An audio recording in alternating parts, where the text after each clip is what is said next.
When we think about the Revolutionary War, we picture muskets, redcoats, and battles that shaped America.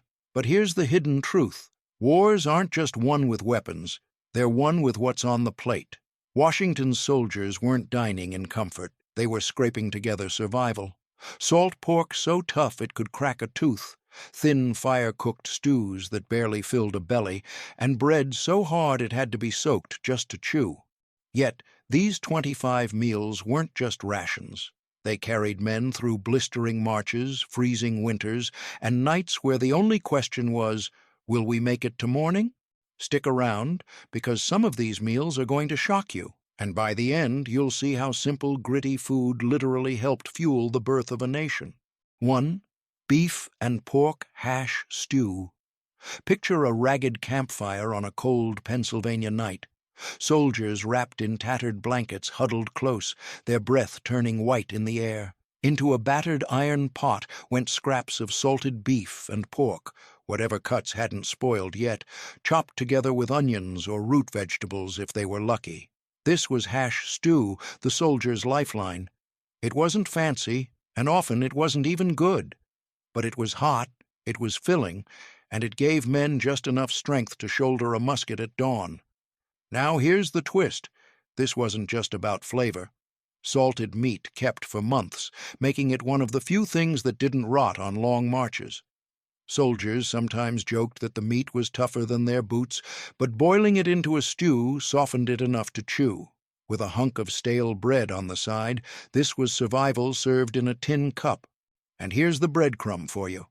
In 2025, making a simple beef and pork hash at home costs about $8 for a pot that can feed 6 people. That's barely over $1 a serving, cheaper than fast food, and honestly, way more satisfying. But the real question is, what happened on nights when there was no meat at all? That's where our next dish comes in, and it's one you might not expect. 2. Peas porridge with bread crust. You've probably heard the old nursery rhyme, peas porridge hot, peas porridge cold. Well, for Revolutionary War soldiers, that wasn't a rhyme. It was dinner. Peas porridge was nothing more than dried peas boiled into a thick paste. Add a pinch of salt if the quartermaster had any. Maybe stir in pork fat if fortune smiled. But most nights, it was just peas and water. Here's the kicker. Soldiers didn't just eat it fresh. They ate it the next day, and the day after that. Leftover porridge hardened into a cold, rubbery lump, and men carved chunks off like clay. To make it edible, they softened it with stale bread crusts, turning scraps into something that at least filled the belly. It wasn't gourmet, it was survival. A soldier could march 10 miles on this simple porridge because peas were cheap, plentiful, and packed with protein. In winter encampments like Valley Forge, it often meant the difference between staggering into battle or collapsing from hunger. Now, fast forward to 2025. A bag of dried peas? About $2. Add water, some bread heels, and maybe a drizzle of oil, and you've got 4 hearty servings for less than 75 cents each. It's a meal straight out of history that still beats inflation today. But what about when the only meat came from the sea? That's when chowder, made with salty fish and ship's biscuits, entered the story. 3. Salted fish chowder with ship's biscuit. Now imagine the salty tang of the sea carried inland by supply wagons. One of the most common rations for Revolutionary soldiers wasn't beef or pork, it was salted fish, cod, herring, or whatever the ships could bring. But here's the thing. It was so heavily salted it was nearly inedible on its own. To make it palatable, soldiers turned it into chowder.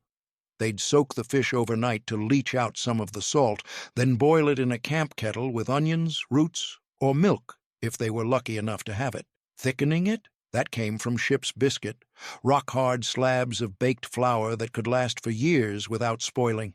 Dunked and softened in hot broth, those biscuits transformed from tooth-breaking bricks into dumpling-like fillers. It wasn't fine dining, but for weary men, it was warmth, salt, and fuel. A bowl of chowder meant protein to fight disease, calories to survive the march, and a taste of the ocean that reminded many of home. Now, let's pull this forward. In 2025, You can still make a salted fish chowder for less than $10 that feeds an entire family. And here's the kicker. The hearty flavor feels like comfort food, not survival rations. But what about when there wasn't fish, or milk, or onions? When the cupboard was truly bare? That's when soldiers turned to the humblest meal of all, firecake gruel. 4. Firecake. Gruel with dried peas. When rations ran out and supply wagons never came, soldiers had to improvise. Enter the most desperate dish of all, firecake. It wasn't really cake at all, it was just flour mixed with water, slapped onto a rock, and baked beside the fire until it hardened into a flat, tasteless brick. Add some dried peas boiled into mush, and you had a thin gruel that barely counted as food. At Valley Forge, men survived for weeks on this. Letters from soldiers described gnawing on firecake so hard it cracked teeth, or choking it down without salt or fat. Sometimes the dough was undercooked, leaving the inside gummy and raw. Other times it burned black on the outside, but they ate it anyway, because it was eat firecake or starve. And here's the brutal truth. Firecake wasn't enough. Malnutrition set in, diseases spread, and the lack of proper food nearly broke Washington's army. But here's the miracle. They endured. A bite of flour and water gave just enough energy to hold the line until better rations arrived. Fast forward to 2025, flour still costs pennies. You could make a skillet full of firecakes for under $1. Toss in peas or beans, and you've stretched it into a survival meal for a whole family. But survival had another sweet trick, one that turned rock-hard bread into something a little more bearable with the help of molasses. 5. Hardtack and molasses dunk. If you've ever seen a piece of hardtack, you know why soldiers called it tooth dullers, or even molar breakers. These were simple flour and water biscuits baked until they were rock solid, so dry they could last for years. Drop one on the ground and it might shatter like a tile. Try biting into it plain, and you'd risk a cracked tooth. So how did revolutionary soldiers eat it? They dunked it. A little molasses, when it was available, turned misery into something almost sweet. The sticky syrup softened the biscuit, making it chewable, and gave a quick sugar rush that helped men push through exhaustion. Sometimes soldiers crumbled hardtack into coffee or stew, but molasses was the true savior when rations grew bleak. Here's a twist. Hardtack wasn't just food, it was currency. Soldiers sometimes traded it, carved it into tokens, or even scratched messages into the biscuits to pass the time. Imagine being so hungry that you looked at a slab of molasses-dipped brick and thought, that's dessert. Now in 2025, the idea sounds strange, but here's the hack. You can buy a giant jug of molasses for under $6, pair it with homemade biscuits, and you've got a budget snack that costs pennies per serving. But stew and sweets weren't always on hand. Sometimes the only option was something thin, bland, and barely worthy of the name soup. 6. Bread and butter soup with milk. Now imagine a cold night in camp. The fire's dying down, snow crunches outside the tent, and a soldier's belly groans like a drum. What do you do when meat is gone and the salted fish barrels are empty? You make do with bread, butter, and milk. This was called bread and butter soup. Sounds fancy, right? In reality, it was torn-up crusts of stale bread simmered in hot milk, thickened with a knob of butter if fortune allowed. Sometimes it was sweetened with molasses, other times left plain. It wasn't hearty like stew or chowder, but it was warm, filling, and soft enough for men whose teeth were worn from gnawing hardtack. For soldiers, this soup meant comfort. It tasted like something from home, something their mothers or wives might have made on lean nights by the hearth. In a world of salted pork and bitter beer, it was a rare dish that reminded them of family. And here's the kicker. In 2025, this poor man's soup still works. A loaf of day-old bread, some milk, and a dab of butter can stretch into a pot that feeds 4 for under $5. It's proof that sometimes the simplest meals carry the deepest sense of comfort. But when supplies improved and beans rolled into camp, the soldiers' diet suddenly took a heartier turn. 7. Simmered pork and bean ragout. When rations were steady and luck was on their side, soldiers finally got something hearty: pork and beans. Not the canned kind we know today, but a slow-simmered ragout that turned simple ingredients into real sustenance. Salt pork was cut into chunks, boiled to soften the fat, then cooked down with dried beans until the pot was thick, smoky, and satisfying. This dish was a soldier's dream meal. Beans brought protein and fiber, pork added fat and flavor, and together they kept bellies full for hours. Ragout like this could bubble on a campfire all day, with soldiers stopping by to ladle out bowls between drills. Some even tossed in wild onions, carrots, or vinegar to sharpen the flavor when they could get their hands on them. But here's the twist. This wasn't just camp food. Pork and beans became so tied to the American identity that they survived long after the war, evolving into the iconic baked beans we still eat at cookouts today. A dish born of hunger ended up a national classic. Now think about this in 2025. A bag of dried beans costs about $3, a slab of pork belly around $8. That's enough to feed 6 people for under $2 per serving. A soldier's survival meal turned modern comfort food. Still cheap, still filling. But not every pork and bean dish was this simple. Sometimes vinegar turned the pot into something sharp, sour, and unforgettable. 8. Salt pork, peas, and vinegar stew. If you were a soldier sitting by the fire with a bowl of stew in your hands, chances are it was salt pork again. But here's the twist. When mixed with peas and sharpened with vinegar, that same salty ration transformed into something soldiers actually looked forward to. Salt pork was the backbone of Revolutionary War meals. It was fatty, salty, and preserved well enough to travel with the army. Boiled alone, it was greasy and bland. But boiled with peas, the fat melted into the broth, thickening it into a rich stew. A splash of vinegar gave it tang, a flavor that cut through the heaviness and kept the meal from feeling like sludge. For men who marched all day, this stew was a miracle. It filled the belly, restored energy, and for a moment made the cold and hunger fade away. Vinegar was also believed to fight off scurvy, giving soldiers one more reason to prize it. Now bring this forward to 2025. You can make a pot of pea and pork stew for about $7 total, feeding 6 people for barely more than $1 per serving. Add a splash of apple cider vinegar, and you've recreated a survival meal that's hearty, flavorful, and budget-friendly even today. But here's where things get interesting. Not all stews relied on peas or beans. Some rations were flavored with something unexpected. Spruce-beer, 9. Spruce-beer braised beef rations. Now here's one you probably didn't expect. Spruce-beer. Yes, beer made from the needles of spruce trees. Soldiers drank it because it was cheap, easy to brew in camp, and packed with vitamin C to fight off scurvy. But sometimes it doubled as cooking stock. When beef rations were too tough or too salty to enjoy, they were simmered in spruce beer, the sharp piney flavor softening the meat and masking spoilage. Imagine it, a kettle bubbling by the fire, chunks of beef hissing as they braised in this forest-flavored beer. The result was tangy, slightly sweet, and oddly refreshing compared to plain boiled rations. Some soldiers swore it gave them strength, while others just thanked God it made the beef chewable. Here's the fascinating part. Spruce beer was a bridge between survival and tradition. Colonists had brewed it for decades, and Washington himself was said to have approved it for the army. It wasn't fine wine, but it kept men healthy and their meals a little less miserable.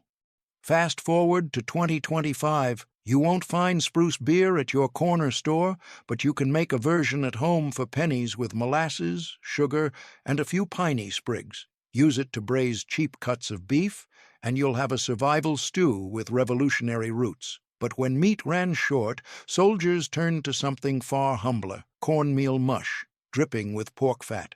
10. Cornmeal mush with pork drippings. When supplies were tight and soldiers needed something cheap but filling, cornmeal mush came to the rescue. Just ground corn boiled in water, stirred until it thickened into a hot porridge-like mass. On its own, it was bland, more like paste than food. But the magic came when pork drippings were stirred in. That salty, smoky fat clung to every bite, turning a soldier's plain mush into a dish that actually felt hearty. Cornmeal was a staple in the colonies, cheap and easy to transport. It kept without spoiling, and one sack could feed dozens of men for days. Add a ladle of drippings from a pork kettle, and you had calories, fat, and comfort in the same bowl. Some soldiers even fried leftover mush the next day, crisping it into golden slices that could be eaten on the march. Think about the symbolism here. Cornmeal mush wasn't just food, it was proof that something simple could stretch into survival. It gave strength at Valley Forge, Yorktown, and countless nameless camps in between.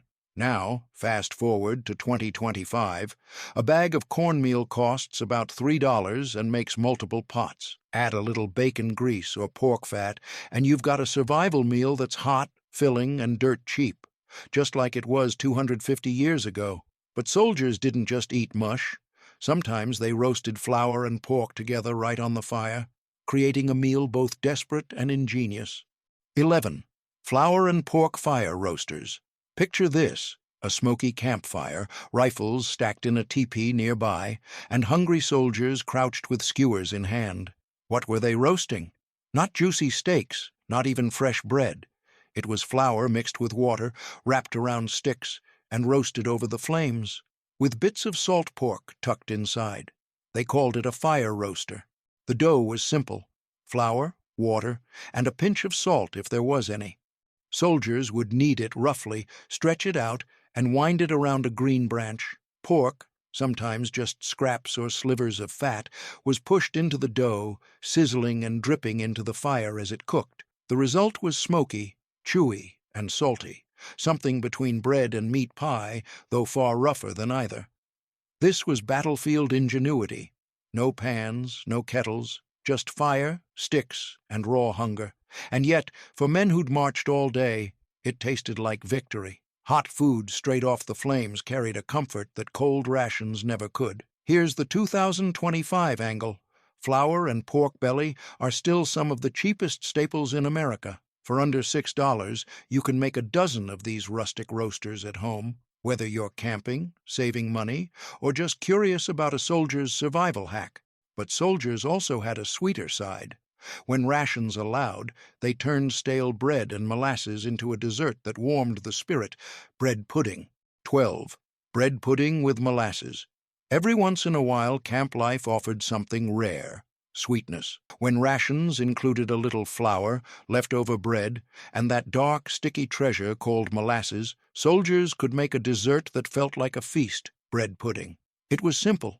Crusts of stale bread were torn into pieces, soaked in milk or water, then baked or steamed until soft. A drizzle of molasses transformed it from bland mush into something rich and comforting. Imagine the smell of warm pudding drifting across a cold camp. Soldiers who hadn't tasted sweetness in weeks would line up, tin cups in hand, savoring every bite. This wasn't just food, it was morale. A spoonful of pudding reminded men of home, of family kitchens, of something beyond war. Letters even mentioned soldiers cheering when molasses arrived, because it meant the monotony of salt pork and peas could be broken by just a hint of indulgence. And here's the surprising part. In 2025, this old survival dessert is still one of the cheapest comfort foods you can make. A loaf of day-old bread for $2, a jug of molasses for $6, and you've got a dessert that feeds 8 for less than $1 each. But comfort didn't always last. The very next meal might be nothing more than boiled scraps tossed together in a crude boil-up. 13. Meat. Boil-up with bread crust. Not every meal in camp had a recipe. Sometimes it was just a boil-up. Whatever scraps of meat could be found, tossed into a pot and simmered until it was edible. Beef bones, pork fat, maybe a strip of dried fish, anything went into the kettle. To make it stretch, soldiers dropped in hunks of bread crust, which swelled and softened in the broth, turning thin soup into something closer to a stew. The boil-up was the ultimate soldier's hack. It required no skill, just patience and fire. Men joked that it always tasted different because it depended on what they scrounged that day. One pot might be greasy and heavy, another might taste sharp from onions or turnips, and some nights it was little more than hot water flavored with bone marrow, but it filled stomachs, and that was enough. What made it special was the bread crust. Hard, stale bread that was impossible to chew suddenly became soft dumpling-like bites in the hot broth. It was a way to waste nothing and get every calorie possible. Now, in 2025, this survival trick still works. Throw beef scraps and old bread into a slow cooker, and you've got a stew that costs under $10 for a whole family. A humble boil-up once kept an army marching. Today, it can still keep a family fed. But when fish arrived in camp, another stew, salted, hearty, and sharp with roots, took its place. 14. Salt fish and root vegetable stew. When barrels of salted fish arrived in camp, soldiers knew exactly what was coming. Another round of stew. But this one had a twist. Root vegetables. Carrots, turnips, or parsnips were sometimes scavenged from nearby farms or sent along with supply wagons. Tossed into the pot with soaked salt fish, they turned a plain ration into something far more filling. The salt fish itself was harsh, soaked overnight to make it edible, then boiled until soft. But when those earthy root vegetables cooked down alongside it, they mellowed the brine and gave the stew a sweet undertone. For men used to nothing but pork fat and hard bread, that flavor was a small luxury. Letters from camp even mention soldiers trading tobacco or buttons just to get their hands on an extra turnip. This wasn't just about taste. It was about survival. Root vegetables stored well, and salted fish could last months. Together, they created a stew that gave soldiers energy for long marches and bitter winters. It was cheap, reliable, and, on good days, almost enjoyable. Now, in 2025, this same dish could be made for under $12, feeding 6 people easily. A bag of carrots, a couple of turnips, and a pound of salted cod. You've basically recreated a revolutionary ration that still works as budget comfort food today. But stew wasn't always cooked in a pot. Sometimes soldiers baked their beans and pork right into bread itself. 15. Pork and bean steam pie in bread. Now here's a clever twist on survival cooking. Instead of a pot, soldiers sometimes used bread itself as the container. They'd hollow out a loaf or pack dough into a kettle, then fill it with beans and bits of pork. As the whole thing baked or steamed over the fire, the juices soaked into the bread, turning it into a rich, hearty pie. This steam pie was a soldier's version of comfort food. The beans provided bulk, the pork added fat and salt, and the bread crust held it all together. When it was ready, men could slice into it like a pie, each bite delivering meat, beans, and bread in one. For a camp used to thin stews and gruel, this was luxury. The dish had another advantage: portability. A soldier could wrap up a hunk of steam pie and carry it for the next day's march, eating it cold like a giant hand pie. It was filling, easy to ration, and less messy than a boiling pot. Fast forward to 2025. You can replicate this dish for under $10. Bread dough, a can of beans, and a few strips of bacon.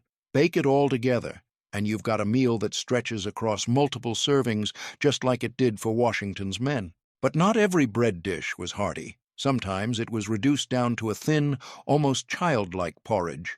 Biscuits and milk. 16. Biscuits and milk porridge.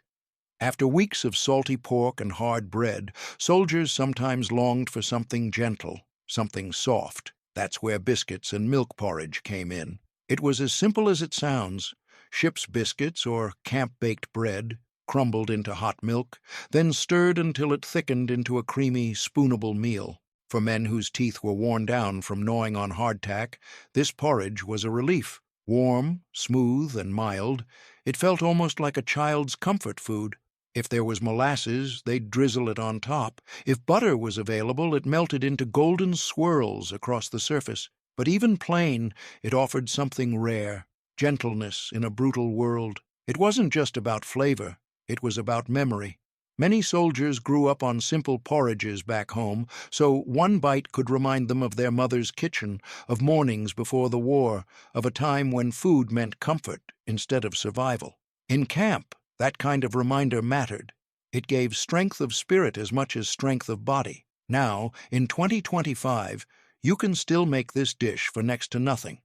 A gallon of milk and a pack of biscuits or bread scraps stretch into bowls of porridge that feed a family for under $6. Proof that sometimes the simplest foods carry the deepest history. But soldiers couldn't always count on sweetness.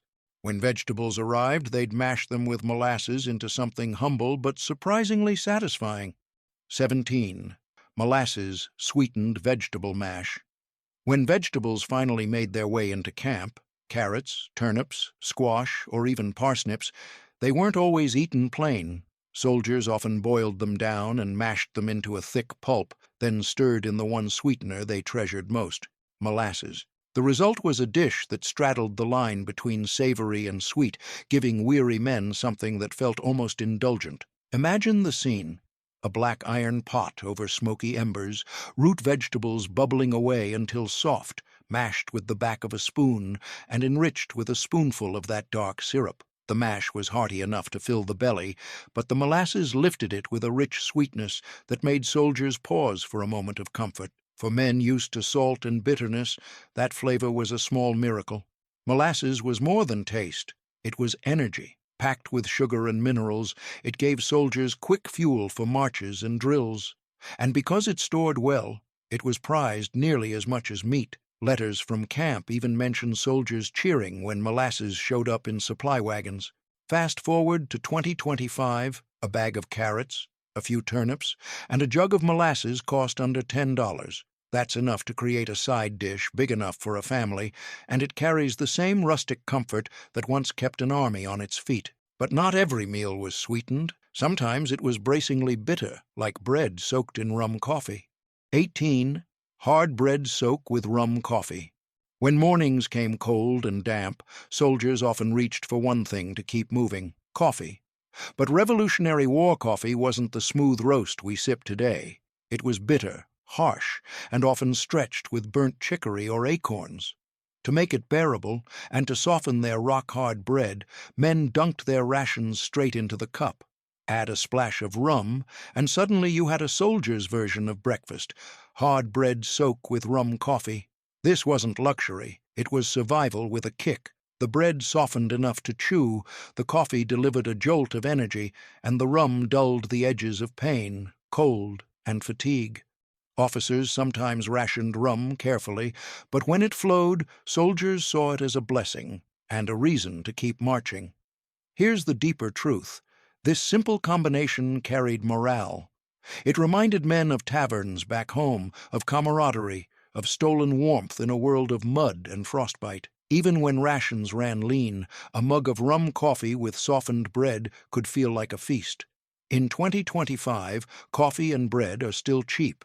Add a nip of rum, and you've recreated a revolutionary pick-me-up for less than $2 a serving. It's rough, strong, and oddly comforting, just like it was in camp.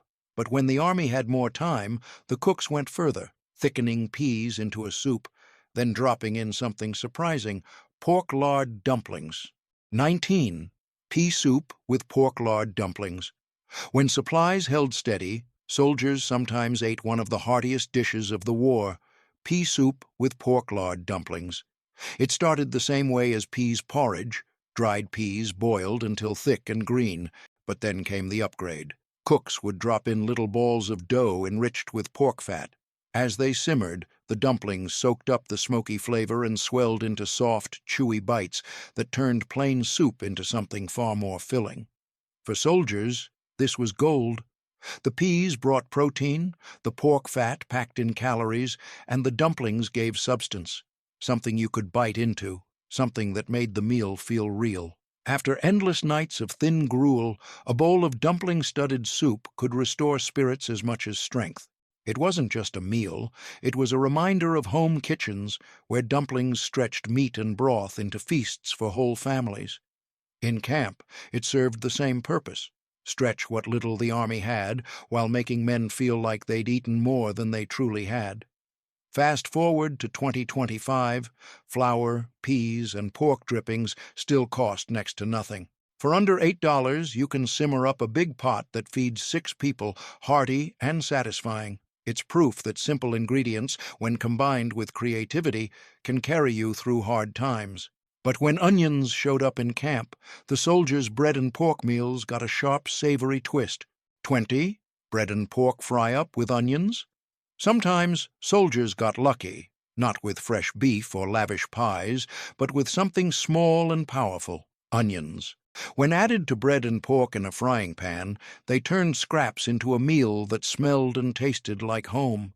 Picture it: a cast-iron pan sizzling over the fire, cubes of salt pork frying until the fat rendered out, onions tossed in until they browned and sweetened, and chunks of bread soaking up every drop of that savory grease. Soldiers called it a fry-up, a dish that was smoky, salty, and satisfying in a way only hot, fried food can be. The real gift was the onion. After weeks of bland porridge and hardtack, that sharp bite and sweet caramelized edge was a reminder of family gardens and farm kitchens. Letters from the front mention men trading precious items: tobacco, buttons, even musket flints, for a handful of onions to flavor their rations. And here's the kicker: this dish was quick. No long stewing, no waiting. Within minutes, men could sit down with a skillet of pork, onion, and bread, a simple meal that lifted morale. Fast forward to 2025, bread heels, an onion, and a few strips of bacon will cost under $6, and you can fry up enough to feed a family. Cheap, filling, and bursting with history. But when meat supplies shifted, the skillet sometimes held beef instead, stewed slowly with beans until the whole camp smelled of smoke and salt. 21. Salted beef and bean skillet. When beef rations arrived, soldiers didn't waste a scrap. Salted beef was tough, so hard and briny it needed hours of soaking just to make it chewable. But paired with beans in a skillet, it became one of the most sustaining meals in camp. The process was simple but slow. First, the beef was chopped and soaked overnight, then boiled to soften. Next came the beans, simmered until tender. Finally, everything was fried together in a wide pan over the fire, the beef browning, the beans absorbing every bit of salty flavor. The result? A smoky, hearty skillet meal that stuck to a soldier's ribs and kept him marching through snow and mud. This dish wasn't just about nutrition, it was about camaraderie. Skillet meals were often shared straight from the pan, soldiers eating with spoons or knives, swapping stories between bites. In a world of endless fatigue, that simple act of eating together mattered. And here's the 2025 twist: you can still make a salted beef and bean skillet today for less than $12, feeding 6 people. Use brisket or corned beef with canned beans, and you've recreated a revolutionary classic: cheap, filling, and surprisingly tasty. But sometimes soldiers stretched even further, baking their rations into layered dishes with bread and potatoes to make them last. 22. Bread-crusted beef and potato bake. When rations allowed, camp cooks got creative, stretching beef and potatoes into something that almost felt like a home-cooked casserole. Soldiers would mash boiled potatoes with scraps of salted beef, then press the mixture into a pan or kettle. On top, they laid a crust of bread, sometimes crumbled, sometimes whole, and baked it by the fire until the top crisped golden brown. The result was a bread-crusted beef and potato bake, heavy, hearty, and hot. It gave soldiers something more than just survival. It gave them the feeling of sitting at a family table, even if only for a moment. The bread soaked up the juices from the beef and potatoes, turning each bite into a savory, comforting mouthful. For men used to chewing raw hardtack or choking down firecake, this was luxury. The bake was also practical. By mixing meat with potatoes, the Army stretched limited beef rations to feed more men. It was a soldier's version of thrift, a way to make 1 pound of meat feel like 3. Now, in 2025, you can make a modern version for under $15. A few potatoes, some ground beef, and breadcrumbs. Bake it in the oven, and you've got a meal that feels like comfort food while carrying the DNA of a revolutionary campfire. But sometimes, instead of baking, soldiers fried their rations, turning ship's biscuits into something you'd almost mistake for pancakes. 23. Ship's biscuit pancakes, fried. Hardtack, or ship's biscuit, was never meant to be enjoyed. It was meant to last. But soldiers, ever resourceful, found a way to turn those tooth-breaking bricks into something close to pancakes. First, they'd soak the biscuits in water, milk, or even coffee until soft enough to mash. Then they'd mix the pulp with flour or eggs if available, form small patties, and fry them in pork fat over an open fire. The result? Ship's biscuit pancakes, crispy on the outside, chewy inside, and miles better than chewing a raw slab of hardtack. Some soldiers drizzled molasses over them if they had it, transforming survival rations into a breakfast that almost felt like home. What made this special wasn't just the taste, it was the transformation. Something inedible on its own became a treat with a little heat and ingenuity. Soldiers often bragged about these camp pancakes in letters home, proving that even in war, a touch of creativity kept spirits alive. Now, in 2025, you can recreate this with leftover bread, crackers, or biscuits mashed into batter. Fry them up with a splash of oil, and you've got a budget meal that costs less than $5 to feed 4 people. A soldier's desperation hack, reborn as a thrifty comfort food. But not every dish was hot or fried. Some rations turned cold and curdled, like flour and milk left to sour into a crude camp cheese. 24. Flour and milk cold curd. Not every camp meal was warm or appetizing. When milk was available, soldiers sometimes mixed it with flour to thicken it, then let it sit until it curdled into a cold, lumpy dish. They called it cold curd, a rough, makeshift version of cottage cheese. It wasn't glamorous, and it certainly wasn't delicious, but it offered fat, protein, and just enough calories to keep going. For men starved of variety, even this sour mixture was better than gnawing on plain bread. Some soldiers added molasses to cut the tang, others stirred in scraps of bread or biscuit to make it stretch. Cold curd was especially common when fires couldn't be lit, whether because of rain, scarcity of wood, or the risk of revealing camp positions to enemy scouts. The texture was strange, the flavor sharp, but soldiers ate it because they had to. In letters, some described it as milk spoiled into a paste. And yet, for men who had marched all day, it filled the belly and gave enough energy to shoulder a musket again. Fast forward to 2025. This dish still lives on in spirit as cottage cheese or farmer's cheese, cheap, simple, and packed with protein. A tub costs under $4, making it one of the thriftiest ways to stretch meals today. But the war's most unusual camp dish was yet to come: pork baked with hardtack, reduced with beer, and served as a rough soldier's cake. 25. Pork and hardtack cake with beer reduction.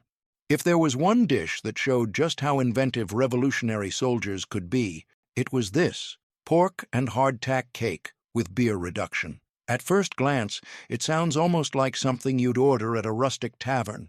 In reality, it was survival food dressed up by sheer ingenuity. Here's how it worked. Hardtack was pounded into crumbs, mixed with bits of pork fat or scraps of meat, and pressed together into a crude loaf or cake. To soften and flavor it, soldiers would pour in beer, often spruce-beer or weak camp-brewed ale. As the mixture baked or simmered, the liquid reduced, leaving behind a dense, savory block that was salty, chewy, and surprisingly filling. For hungry men, this was a miracle. The beer gave it a rich tang, the pork carried the fat, and the hardtack provided bulk. It wasn't pretty, but it turned meager scraps into a meal that could fuel a march or night watch. Soldiers even joked it was camp meatloaf, though tougher and far less glamorous. Fast forward to 2025, and you could make a version for about $12. Breadcrumbs, pork trimmings, and a splash of beer. Bake it together, and you've got a survival loaf that echoes the resourcefulness of America's first soldiers. But the real story isn't just the meals. It's how these 25 rough, desperate dishes kept an army alive long enough to win a nation. When you step back and look at these 25 meals, a picture emerges that's bigger than just food. It's the story of survival. These weren't fancy dishes served in taverns or at family tables.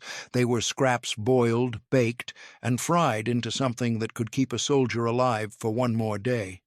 Salt pork in endless forms, peas stretched into porridge, bread crusts reborn as pudding, even firecakes that were more punishment than meal.